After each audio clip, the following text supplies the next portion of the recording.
Rock is in the house. The Rock Waters, Detroit's 187. The Judy Smokes. We're right here. I'm Ring of Honor, chilling. Oh, we're gonna do some villain stuff tonight. But you watching the Wrestling Roundtable.com. Don't call it a comeback. We've been here for years. You know what I mean, my boy? What up? Pop off, set it off, let it off. What up? Rockwaller.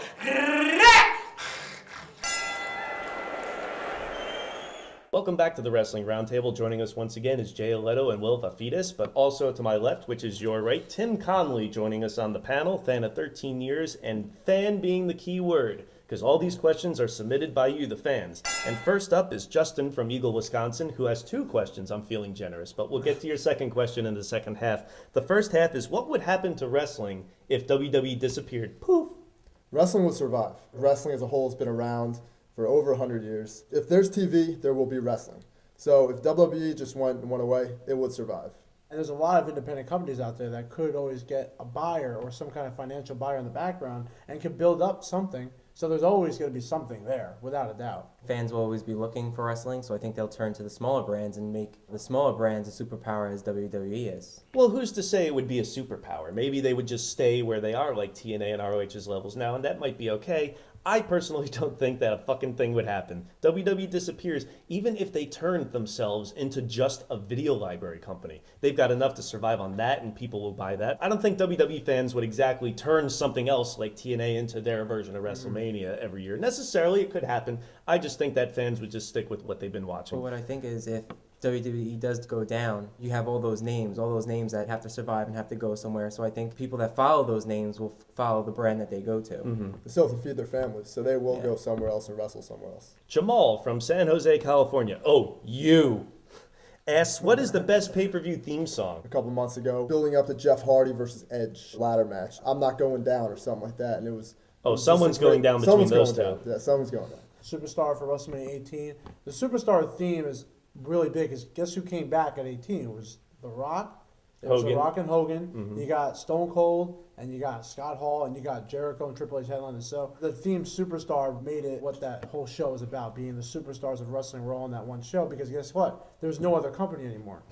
This is it. It was the first post-WCW WrestleMania. Exactly. WrestleMania 17 my way. Every time I watch that highlight reel or the highlight video along with that song, I get the chills because it was just such a great promo to go along with. Great matches. I think you're all nuts because it's Highway to Hell from 1998 SummerSlam by AC/DC. End of story. Yeah. Moving on. Stefan from Romfield, England wants to know, would a Cena heel turn be profitable? It would be profitable. Not right now. Keyword is profitable. Not right now, but it would be profitable in the long run. How so? They need to build him up to turn against the fans. Right now, he's so over as a babyface that there's no heel that he could really go after where it would turn him heel. I don't think a double turn with Orton would work. In the future, though, they would have to do it. There's no return. I would have to disagree with that, actually. The dominant market right now is the PG crowd with their marketing, too.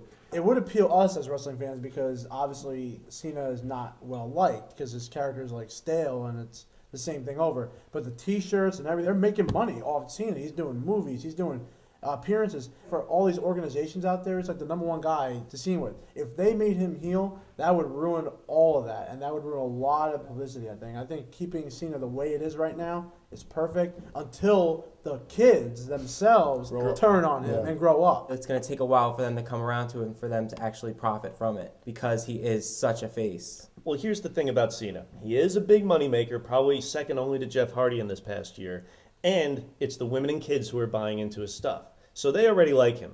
Now, the other half, the people our age who are booing him, already hate him. They get the best of both worlds with heel and face characters with Cena because people want to see him lose and get beat up. So I don't know if it's the right thing to turn him against the kids and women that are already cheering him, but it could be profitable. And you did mention WWE's PG thing, and that will lead us to, do you think that WWE being PG will last? That's asked from Eugene in Detroit, Michigan. Do you think it's going to last? Absolutely not. It'll last for a while. I feel the next 5 years probably it'll go for. I think they'll slowly bring it up to PG-13. And before you know it's going to be TV-14 again. Mm-hmm. And I don't think it'll ever hit a TVMA, but I don't think it's going to last in the long run. It's very hard to say because the Attitude Era was the older demographic, and then. But it was also very brief. Yeah, it was also very brief, but it did go down, and it's hard to say if the PG rating will last. I think it's going to last because they put too much marketing into doing this PG. It's an investment. It is an investment, and is it paying off? If they're still in business and they're making money, then it's paying off. Obviously, I mean, the kids are telling their parents to buy them stuff for Christmas. It's going to pay off for now.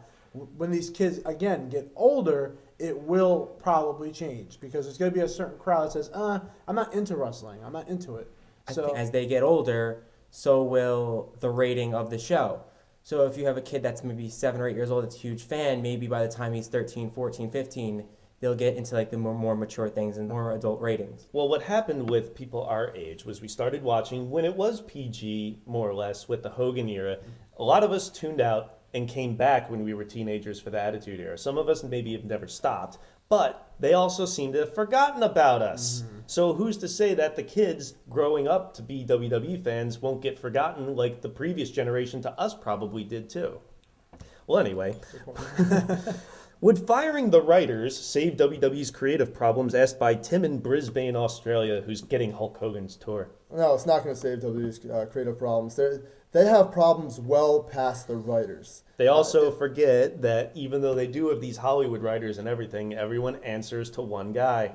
Vince McMahon. And they have all these great legends in the back as agents. I feel like those guys might be able to book a better show than all these writers. But firing them, that won't fix it. It goes way beyond that. I think it has a lot to do with also the talent, too. It has a lot to do with how talent back in the day had a lot of control over what they could do. They're not getting their insight. And I remember listening to Ken Anderson's interview one time that he got to do what he wanted to do, and then he got controlled. So maybe it's not the writers. It's probably the man on top that's doing all the changing around, not really the writers, in my concern anyway. It's more of a soap opera to me now than it is wrestling. There's more talking. It's been the way for a while. Well, I It's been think the way there's for a more long time. talking than wrestling than I've seen. I mean, I grew up in the Attitude Era. I but thought it was total nonstop action. Yeah, it is. Well, a couple more quick ones at the end. Ryan from Hampton, Virginia wants to know, who's your current favorite wrestler? Kurt Angle, I still think he has it all in him. Even all the problems that he's had this past year, he still can go out there and perform, and he lets me really believe in what he's really doing. He's out there to wrestle. That's what his job is. Even being a Olympic gold medalist and to transfer over to become as big as he is, I think no one can touch him. Homicide. I love Homicide. I've loved him since his Ring of Honor days. Even though TNA is wasting him right now, I feel like he's a future main eventer just because the emotion he can get behind his character. What he did in Ring of Honor was literally get that entire crowd behind him when he was the most hated guy for a long time. So he's my favorite right Well, now. speaking of Ring of Honor, I think Claudio Castagnoli has really stepped up his game. Taker, because I really don't have anything better to choose from. I'm sorry. Well, speaking of Undertaker, another really quick one from Adam in Barrie, Ontario, Canada. What matches would you like to see headline WrestleMania 26? Undertaker versus John Cena. I feel like Undertaker has beaten basically everybody on the roster at WrestleMania, if you think about it, all the top guys right now. And if you put John Cena in there, it would be a big question mark on whether he's going to win or lose this year. Could John Cena end the streak? I think It probably would have been intriguing. better a couple years ago when he was Superman still. Yeah. Shawn Michaels is heel versus Triple H as a face. Because that, to me, Because they haven't fought enough. they have not, No. well, they've fought enough, but not in this way. Not in a way where Shawn Michaels actually is the heel in this time. Because Shawn Michaels is like the Christian guy, right? He doesn't like doing all these DX things. He thinks it's ridiculous. I'm sure he doesn't think it's ridiculous when he gets the check. That's true, but some people would be intrigued by that because now you have Shawn Michaels as the heel. We haven't seen that in years. I don't care what the match is. I just don't want Cena, Orton. I don't want Triple H in it. I just want something different. Give me something we haven't seen in a few years. Edge and That's Jericho it. would be good too. Well said. And we're going to move on to more questions when we come back. This is a documentary of Ring of Honor in New York City.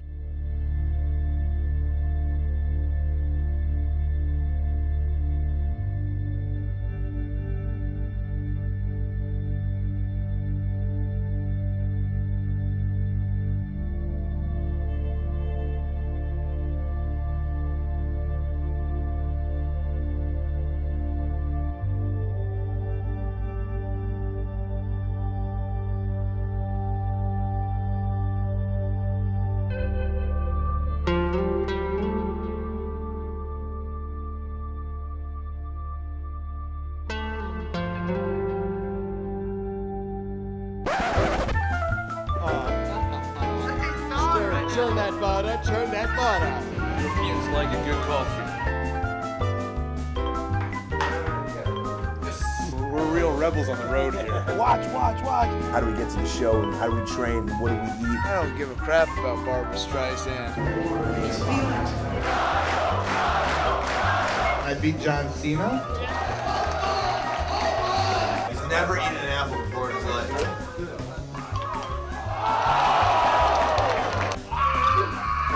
You see that? This is real life. Well, now I have to go get a cardiac MRI. I want to go on the road.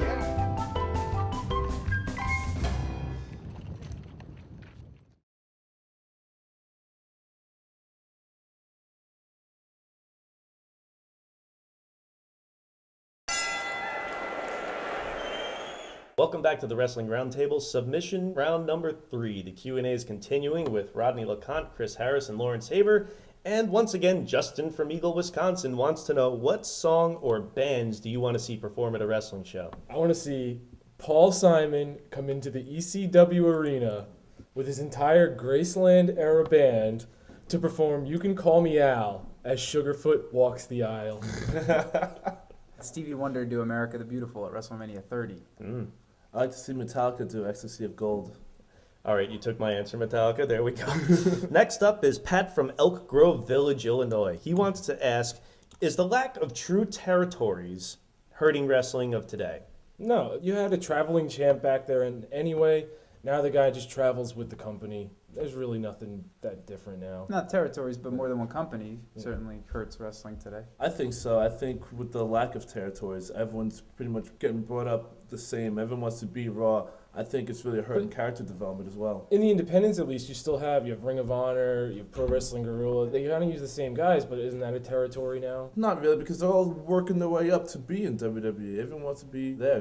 When territories, everyone was just sticking to where they, And that led to different styles. In other words, if you go to Memphis, it's a different style than if you're working California. It's a different style than Stampede and blah, blah, blah. Now, that's what people say when everyone's taught the same way, like in WWE developmental. However, you get people in the post-territory, even post-WCW world, like Kurt Angle, like Brock Lesnar, like Shelton Benjamin. I know those are all amateur wrestlers, but they're not the only ones who have come up since then who are pretty good. So I don't know if it's necessarily the territories or the teachers or the specific restrictions that are placed on them. Ryan from Hampton, Virginia, once again, wants to know, and this is a question we've been asked a lot, so let's just get it out of the way. What do you think of backyard wrestling? It's dangerous, and most of these guys don't know what they're doing. There's a difference between wrestling on a mattress in a basement and hitting each other over the head with God knows what, and just doing stupid things. If you go on YouTube and see some of this stuff, these guys are idiots, what they're doing to themselves. It's not good. It's good the kids are watching wrestling, but it's bad that they're trying to do that stuff. Well, these kids never had an outlet before, like YouTube, who were doing it after Mick Foley jumped off the roof, and they showed that on TV. And now they're all 12 years one-upping ago. each other. A lot of people watch wrestling have the urge to do these things themselves. They have this creative energy inside, I guess, that wrestling creates. But they're just taking it way too far, hitting each other with light bulbs and all right, let's not take it to the extreme, though, because the fact is most wrestlers have backyarded, even if they don't want to admit it. I don't think there's anything wrong with people getting together and having some fun. Of course, you don't want to take it to stupid levels with the barbed wire, thumbtacks, and fire and all that shit. But when you go on YouTube and type it in, how many times do you see a match that doesn't involve this crap? Be safe about it. Don't be stupid and do a pile driver on top of a car. Right. It's going to happen regardless. They used to sell wrestling buddies to us. It's practically a requirement if you're a wrestling fan. You've done it at some point. They have replica belts and everything. Yeah, even if you're powerbombing your little cousin on the bed or something, you've done something like that.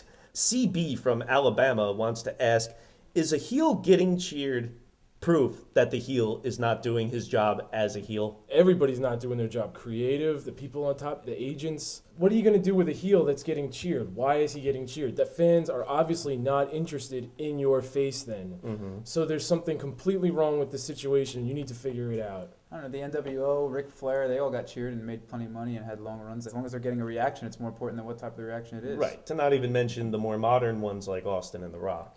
I think a heel getting cheered, it shows that he's a strong heel, because some people like to cheer for the bad guy because he's doing things that are so cool. Like, wow, I can really see where this guy's coming from. I don't see why they should panic, for instance, when Orton was getting cheered When Orton was getting cheered in '04, they turned him face, and it was terrible because they took away everything that people were cheering him for. All the traits that they liked in that character, they fucking ruined. Same thing with Cena. People just seem to like him. Just leave him alone then, if that's the case. Jeff from Canada wants to ask, what is the most overrated match in wrestling history? Batista versus Undertaker, WrestleMania 23. How people say this match is any good at all, it's a disaster.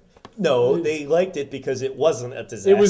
It was a decent match. Kennedy had a decent match with Batista, and people don't ride that dick.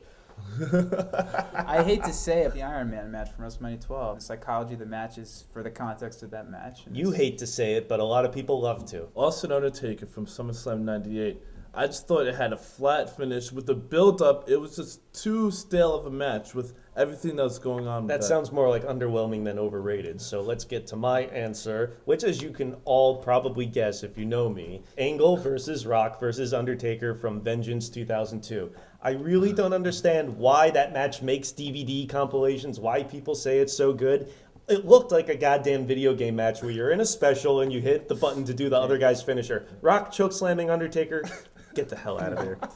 What is your favorite year or era in wrestling history? Asked by Elton from New York, New York. 1997. Take your pick from any of those companies. They were all on fire. WCW, everything. NWO, Sting, everything's going great. WWF, you have Austin being built up. Heart Foundation. DX. Undertaker's champ, a lot of great stuff. ECW, just getting on pay-per-view, putting out phenomenal stuff. RVD, the crossover between WWF and ECW. Taz and there's so Triple much, Threat. yeah, there's so much good stuff that year. The whole Monday Night Wars, you'll never see that again. As history moves on, you'll see a 3 or 4 year period where there's two companies, one up-and-coming company, competing television shows on at the same time, people jumping ship. Even when it was bad towards the end, or kind of lame, it was still like something it was to at do the on Monday beginning, night. It was still different. I agree, but I really liked 1984 in WWF. They had strong WrestleMania, strong SummerSlam. Brett was on fire. Kevin Nash was having good matches. You had the historic ladder match with Michael's Razor. Bob Backlund's character, very well developed. The whole thing with Owen. Great year for WWF. Well, I love 1997 across the board, too. That's also the same year that I started watching Japanese wrestling, thank you, Lawrence, and saw a lot of great stuff with Ultimo Dragon and Jushin Liger. But we've saved the best for last, and that question is asked by Richard in Manchester, England. What is your favorite Kevin Nash moment? Paparazzi Productions, the Samoa Joe doll, the proof is in the pudding slash doll. Sting dummy falls from the ceiling through the ring. I think it's really Sting realizes he doesn't start cracking up. Kevin Nash takes a baseball bat and golf clubs it right in the head. Right before Halloween Havoc, they were doing the NWO vignettes in the hotel room. Remember? Son of a bitch! Son of a bitch! Macho Man? Yeah. And the Nasty Boys come in, and Nash out of nowhere goes, ring, ring, ring, ring, ring, and nobody knows what to do. They just look at each other and continue talking. Well, keeping the sarcasm going, I was at first going to say when they were starting the paparazzi stuff, and Alex Shelley was his little pool boy, I guess, they got in the ring with a midget. Kevin Nash sets up a chair, and the whole idea is he's so lazy that he sits in the chair. Alex Shelley gets on his knees, whips the midget off the ropes, and Nash just puts his foot up for a big boot. That's what I was going to say, but before, I just remembered a really great one that you guys will probably remember as well.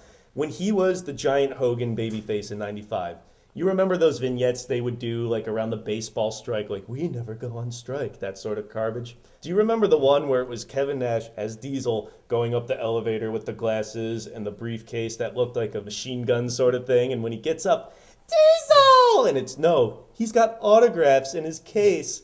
We care about our fans. And Nash is signing, here, Big Daddy Cool. And it's a kid handing money. He goes, no, I don't need your money. Sure you don't. Sure you wouldn't have taken it. Well, that wraps it up for 2009 season, our second season here at the Wrestling Roundtable. And like I said, this was all about you, the fans. Fan-driven content completely, and we're always going to have something for you, the fans.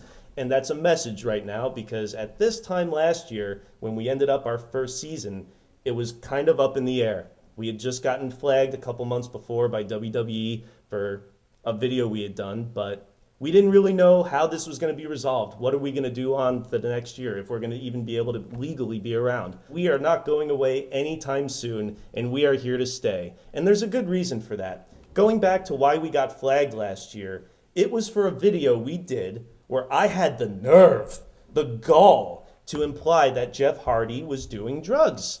Of course, he had just gotten suspended before WrestleMania, so he did not make the biggest show of the year.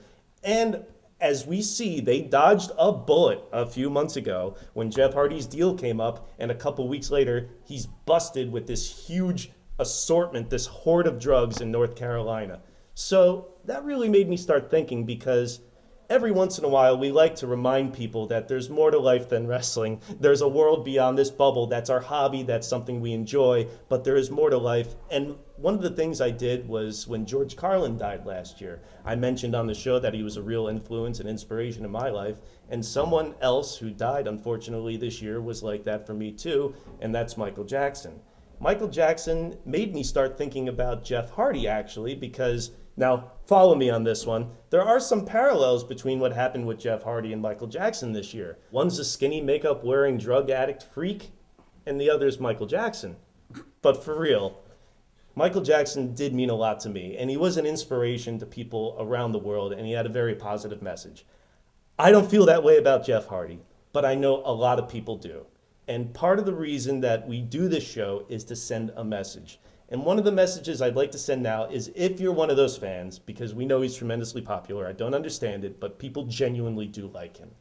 Send that message that you don't want to see people destroy their lives. They don't want to be embarrassed. Because as much as we bitch about he didn't job to this guy and it was terrible, or this match wasn't that good, it doesn't compare to what really matters in life, and that's people's well-being and their life. That doesn't mean to say that we're not going to have some fun along the way and have some laughs and talk about other things, but at the end of the day, the message we should be sending to everyone, not just WWE, TNA, and everyone across the wrestling board, is that we care. Because I'm really sick of seeing my heroes die before they're 40 or at 40. And I think it's fucked up that a guy who claims to be a born-again Christian doesn't want to say the naughty words on TV, but thinks it's perfectly fine to take a guy who killed his kid and use his finisher on TV as some sort of morbid tribute. I think that's a little messed up. I think it's a little messed up that there's animals abused in a dojo in Japan and it's not reported here because of whatever reason. We're going to stand up for this sort of stuff. And I know we're ruffling some feathers when we say some things and you're self-righteous and this and that, but we care. And hopefully you care too, because this is all about you, the fans, and you are part of us. So I want to leave you, going back to Michael Jackson once again, with two quotes that he wrote and sang so beautifully. And that applies to what we're doing here. Let's realize that change will only come when we stand together as one. And if you want to make the world a better place, take a look at yourself and make a change. Thank you for watching the Wrestling Roundtable in 2009, and join us on WrestlingRoundtable.com. And going into 2010, we're only going to get bigger and better with your help. For the panel, Rodney LeConte, Chris Harris, Tim Conley, Wilva Fides, Jason Oleto, Lawrence Haber, I'm your host, Eric Santamaria. We are the Wrestling Roundtable, and so are you.